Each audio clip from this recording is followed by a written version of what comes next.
Now, Executive Suite with WPRI.com reporter Ted Nesi.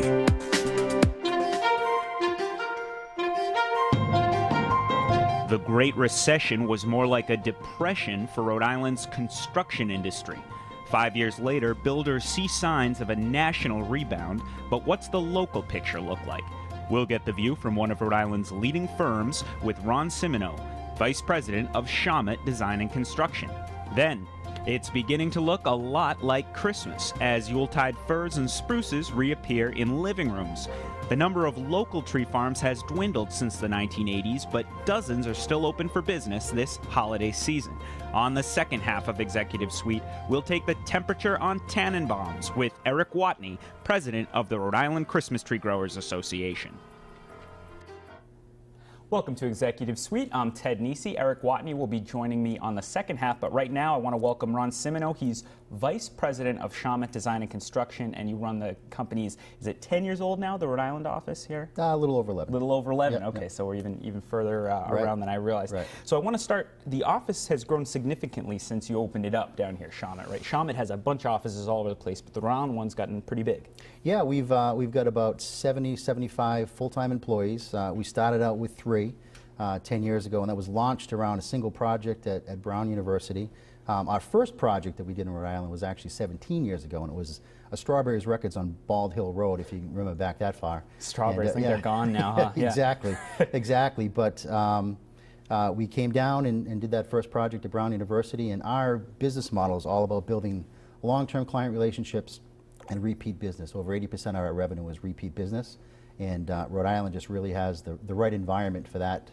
You do a lot of projects with big institutions. I know you've done a bunch of projects at Brown. You've done ones for the other schools, I believe, as well. Yep, pretty much every major private academic institution in Rhode Island, or for the most part, most of them. RISD, Bryant, Johnson and Wales, Roger Williams, even the secondary schools. We do a lot of work at St. George's, Moses Brown, the Wheeler School. So is that hard to break into? I mean, Brown's been building buildings since the 1600s. Yeah. So to get that to come your way.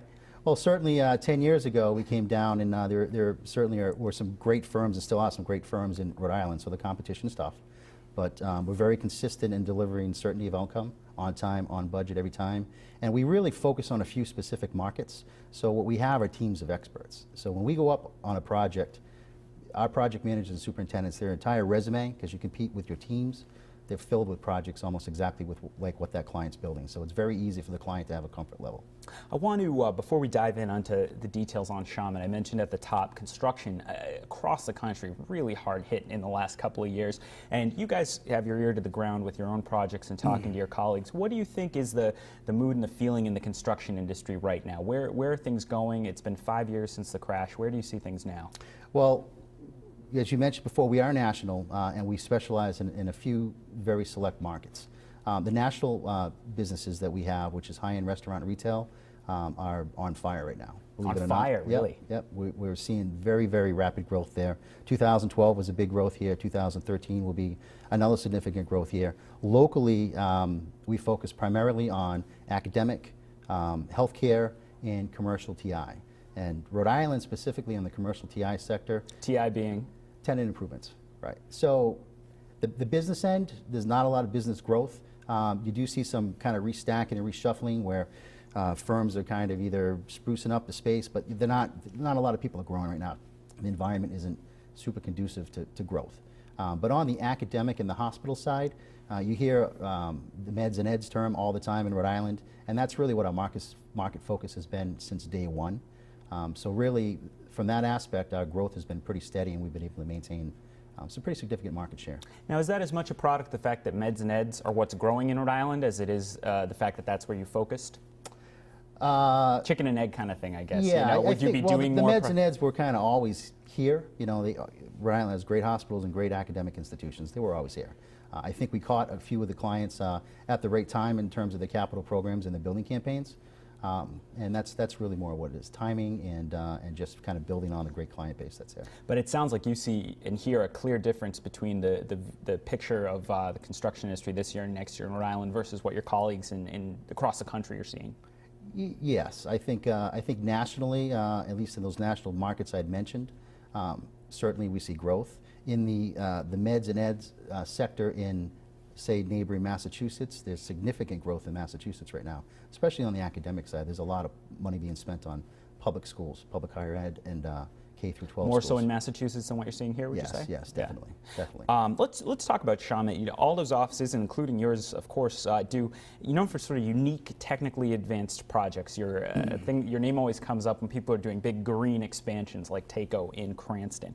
And I want to start off with something. This is in the weeds, but I think it's really interesting. It's called the design build process, and it's supposed to streamline big building projects. Can you explain for people at home what is the design build process? Sure, and I mean, there's a number of ways to deliver a project. So an owner can either hire an architect, bid out to a general contractor, can hire an architect and a construction manager. In both cases, they're both contracted directly to the owner. In a design build process, the owner contracts directly with one single entity, and that's generally the builder. And then the builder hires the architect. So in that process, it forces the architect and the builder, they're on the same team, they're on the same life raft, if you will. They own the budget, they own the schedule, and there's a lot more collaboration than what you would typically see in a traditional either lump sum hard bid or even a CM at risk contract. One of the things I find surprising about that is you'd think that was always the case. It seems like it only makes intuitive sense. You want the person drawing it on paper to be in close communication with the person who's going to have to make that reality, but that's not necessarily been the case in your industry.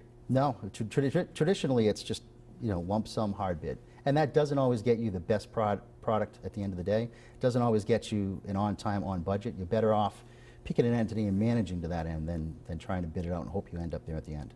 And do you find that it saves money and you fewer missed deadlines, all those things that people know, the nightmares of certain projects?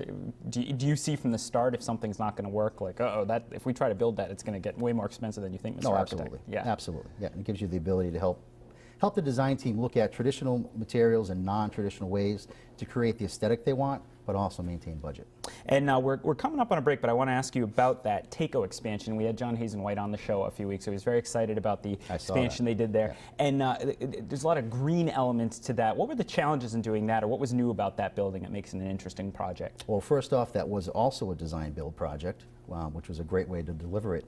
But they wanted to integrate all of their technology and their products into a single building, which generally you would never do. It made it a lot more complicated because they wanted to showcase everything. So that building is actually a giant showcase of all their products and technology. It's really, really very cool building, very special.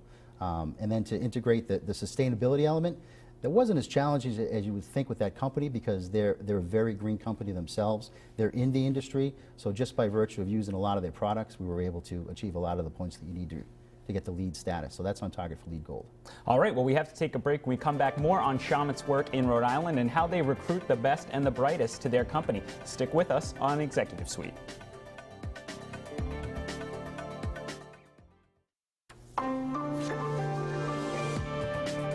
Welcome back to Executive Suite. I'm Ted Nisi. Eric Watne of the Christmas Tree Growers Association will be joining me in the next segment, but I'm here joined with Ron Simoneau. He's Vice President of Shawmut Design and Construction. And looking through your projects lately, Ron, it seems like you guys built half of Brown University, all the things keeping us east side of Providence residents finagling through stuff.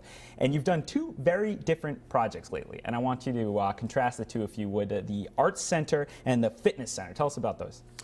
Yeah, so they're very contrasting in terms of style of architecture. The Nelson Fitness Center is traditional. The Creative Arts Center is about as modernistic as you can get. And we're looking here at the Fitness Center, right? Is it a cupola there? Yeah, and there's the cupola, which was restored cupola, off said it wrong. The old marble gym, which was reused, which is just phenomenal. And the Nelson Fitness Center was a design build delivery, which we had touched upon just before the break. And then the Creative Arts Center was CM at risk. So really, in comparison, you see how this particular owner has utilized different delivery methods as well as very different styles of architecture. And the Arts Center, I was talking to your people before, and they said it's the only type of building like it in the world. What makes this place so unique? It's a one-of-a-kind architectural piece. It's a jewel box. That's how it was referred to the entire time it was being designed and built by Brown, by the design team, and by us. But it's got it's basically, the building's cut in half. It's got contrasting floor elevations, and there's a glass wall that goes from the roof to the basement, so you can stand in any part of the building and see what's happening on the floor above or the floor below you. So it's a completely interactive environment. That is pretty neat. It's very cool. At the fitness center, I think you did a lot with solar energy there, right? We did. It has the largest hybrid solar thermal installation on a campus, and basically the roof of the natatorium, which is the pool, has got enough solar panels on it to heat the pool, which is 1 million gallons, as well as produce about 10% of the electricity. How much does that raise the cost when you put in a lot of these green elements to a project these days? You need to do a very careful analysis in terms of what the payback is, and the general rule of thumb is 8 years or less is a no-brainer. You would actually spend the capital for that. When you start approaching 12 and 10 to 12, it becomes a little more difficult whether or not the ROI is really there to spend the money. Mm-hmm. And do you see, are those, you always hear, especially people who are really into green energy saying, you know, solar's getting cheaper, we're going to see more and more of it. Do you see it becoming more normal, or is it still sort of a special add-on for companies and institutions that care a lot about that? It's still a very special add-on. It still has a ways to go for solar to really be cost effective. Mm-hmm. Yeah. I want to talk about your company. First of all, Shawmut is an ESOP. It's an employee-owned firm. That's right. What does that mean day to day in the company? Do you think that affects the climate there? Absolutely. It's a huge motivator. The company is 100% employee-owned, so it's not even that a portion of the company is owned by the employees.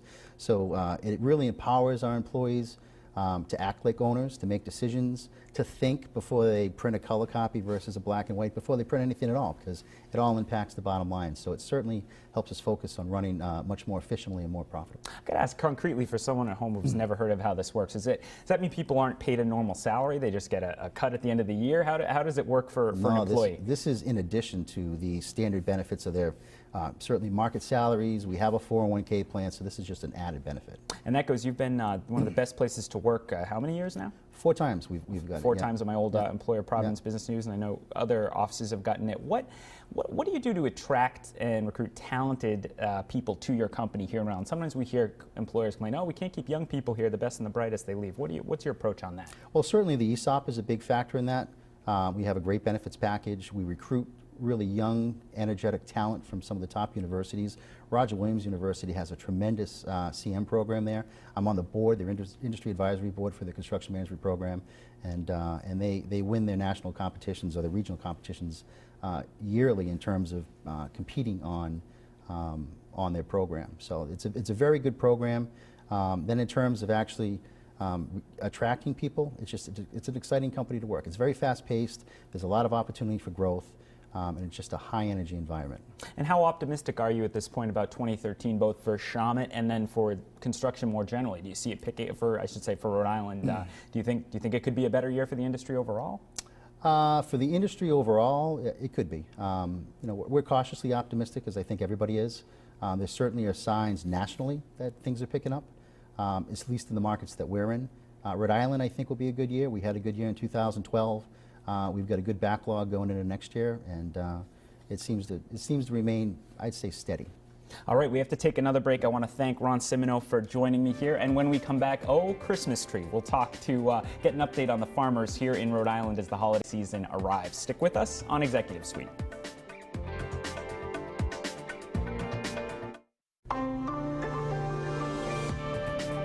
Welcome back to Executive Suite. I'm Ted Nisi, and I want to welcome to the program my old friend Eric Watne, who is the president of the Rhode Island Christmas Tree Growers Association and the owner of Clark's Tree Farm in Tiverton, right? That's correct. And you and I always seem to talk this time of year, get an update on the industry. I think Clark's one of the oldest farms in Rhode Island, right? That's true. The farm was started in 1958 by Leo Clark. There's another farm actually in Hope Valley that's owned by David Henry. It's also in 1958, so he and I have to wrestle over actually which month. I was going to say, you got to figure out exactly when it began. Who planted the first tree, but yeah, both farms have been going strong since. In 1958, it's a long time. The people might not realize this. Your day job isn't as a farmer, right? You work in finance day to day. That's true. My employer is Fannie Mae. Can I say that? I can't. People might not like that anymore. But. I actually work in a profitable division of Fannie Mae. I work in the multifamily affordable housing department. So I provide liquidity to to banks that lend to developers of multifamily affordable housing. So you're not Old MacDonald every day out in the plow and Just on weekends. just on weekends. And you bought Clark's back in 2003. Why did you decide to buy it? Especially you're a guy who worked for Fannie Mae. I think you and your wife, you said you lived in Newport, right? We did. Actually, another gratuitous commercial plug. My wife is a realtor for Gustave White in Newport, and she had the listing to sell the farm. And the only people that were interested in it actually wanted to. Somebody was going to subdivide it and build house lot, do house lots, and somebody else was going to, I think, use it as an event. Have weddings there and turn the house into a bed and breakfast or something. And we always liked the neighborhood and kind of like that area, part of the state. And we thought, how tough can it be to grow Christmas trees? And what did you find? We've learned the painful lesson ever since then. But you described it as, to me, a full-time hobby. Talk about the process it takes to get a tree out there so we can come with our families and look at one and buy one. It's so we went into it thinking it's a fir tree, right? You plant it, and when a couple years later, when it's Christmas, you come cut it down. But there is actually quite a few more steps. We buy seedlings from a nursery. Actually, one of our Rhode Island Christmas tree grower member farms, Hartica, grows seedlings in nursery beds, and when they're 2, 3, 4 years old, they sell them to farmers like myself, who buy them and put them in a nursery bed in our farm, so that we can kind of keep an eye on the babies. When they're about 3 or 4 years old, then we transplant them into the field. When they get a little bit more footing, can hold their own. And then it takes, all told, it's probably 7 to 15 years before it's actually a harvestable Christmas tree. But in the meantime, there's fungus, there's bugs, deer chew on them, mice chew in the roots. And it's just a long investment period. It is. You can grow a tree for 5 years and it can die, and you got to start from scratch. So you're really only now getting a lot of the trees you yourself have planted. Actually, right? last year was the first year my wife and I sold a tree that we had planted as a seedling. Even though you bought it all the way back in 03. We bought it back in 03, yeah, and even then it was only about a 6-foot tree. But what's the average height of a tree? What do you think most people want? Most people want a tree that is too big to fit in their house. Oh. When you're outside and there's no ceiling, Right. people don't have an idea of the scale of a tree, so that people think they want an 8 to 10 foot tree. Most people have about an 8-foot ceiling, so I think there's a lot of pruning that goes on in people's homes. But generally, people are looking for a 7, 8-foot tree. I read somewhere that the trend now is towards skinny trees, like Charlie Brown trees. Well, not sparse, but just so that it doesn't take up a lot of room in the house. Mm-hmm. We've seen the most popular trees we have are, people want a big fat tree because they collect ornaments over a lifetime of Christmases, and they need a place to hang them. So, Sounds like my own family. And how much, for people who haven't bought a tree at a farm, how much does the average farm around here sell a tree for? Maybe an average tree, what does that go for? The average is probably I'll give you a range. It's probably between 35 and 65, depending on where the farm is, the breed of tree, the size of the size of the tree. I think I read somewhere the national average is around $50, Mm-hmm. and that's probably not too far off for Rhode Island. Yeah, I think I don't remember if you told me or someone else once. It's not necessarily a very profitable business for the farmers in the Christmas tree industry. It's not. In the Rhode Island Christmas tree growers, I think there's only one. Again, this is Hartica's, who's a full-time Christmas tree farmer. That's all he does. Everyone else has a. Well, everyone else is either. There's a great farm in Middletown, Sweetberry Farm. He grows strawberries. He's a full-time farmer, but Christmas trees are probably. So with a few crops you can sell in December. Everything else ripens in the summer. There's a bunch. So we have a bunch of member farms that have a corn maze. Have other agricultural things, and then I would say probably half are either retired. They're old guys that are retired, and this is all they're doing. So it is kind of full time, or they're like me, where it's an expensive hobby, both time. but my wife and I love it. It's yeah. Despite the challenges, yeah, it's fun, and yeah, it must be. You get a lot of happy people coming in November, December. Well, exactly. It's not, as we sort of joke. It's not like we're selling life insurance. Nothing against life insurance salesmen, but we're not dealing with catastrophe. We're dealing with a happy time of year. People are, they're excited to be outside, and they're, it's Christmas, and so. I can safely say all of our customers are happy. Now, I did some research a few years ago, the first time I think I talked with you for a story, and the Christmas Tree Growers membership peaked around 150 in 1980. Where would you say it is now? How many members do you have at this point? It was 150, huh? Yeah. Yeah, we're probably about a third of that.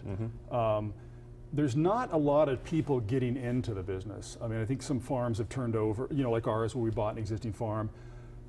For one thing, if you're going to start a farm, again, 7 to 15 years before you're making any money, and there's just more profitable things to grow. I mean, Christmas trees are great oftentimes in soil that is not suitable for other types of agriculture. But yeah, a lot of farms get developed into housing lots. So I mean, it's a national issue with all farms, not just Christmas tree farms. But yeah, our membership is down probably around 50. I would say that there might be 55 farms in the state growing trees. So we have a few Christmas tree farms that are not members of the Growers Association.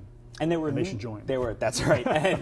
And there were legal changes, I recall reading about in the 80s with taxation that was part of why it became less profitable, and the state had encouraged, there were a host of reasons, it sounded like, in the 70s and the 80s especially, why it became somewhat less economical to be in this business. Yeah, and I think there still are. I mean, there is an inheritance tax issue that I know Rhode Island agricultural interests are arguing, because you hand the farm down, it gets assessed at what its market value is, and a lot of farms are more valuable as divided into house lots, and so a lot of people can't afford to inherit the family farm. So that's one issue that I think caused. And a lot of people think that's a right-wing hoax, but that's a real issue that farms run into in Rhode Island. It is, and there's been a lot of great work done with local land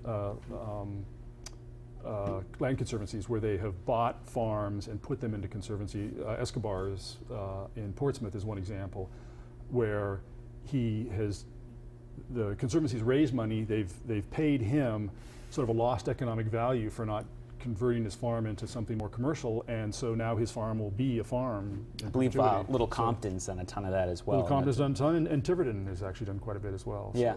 I got to ask you, it's now the second year in a row we have a controversy about Christmas trees or holiday trees in Governor Chafee's terminology. What is the Christmas Tree Growers Association position on the holiday tree debate? Well, the Christmas tree position is, as will probably come as no surprise to you, we prefer to have the tree, last year we donated the tree under the understanding that it would be recognized as, donated by the Rhode Island Christmas Tree Growers Association. It's a Christmas tree. So we were a little bit disappointed and thought it was a little bit disingenuous of his office to not call it a tree and recognize, recognize the organization and what it is we produce. I am sympathetic to the governor. I mean, one, there's way bigger issues to deal with than this, and I hope this is on the bottom of his list of things that keeps him awake at night. But I also don't think that, in the spirit of religious tolerance, that non-Christians are offended by it being called a Christmas tree. It's sort of like, we know that that's what it is. You're going to give it a different name, and that's not going to offend them. I mean. Almost like you can't pull the wool over our eyes. That's a Christmas tree. Well, exactly. It'd be like the State House putting a menorah in there and calling it a tiny candelabra. I mean, everybody knows what it is. I mean, it's so. We could talk about it all day, but that's all the time we have this week on Executive Suite. Thank you for being with me, Eric Watne. Stick with us this week and every week on Executive Suite.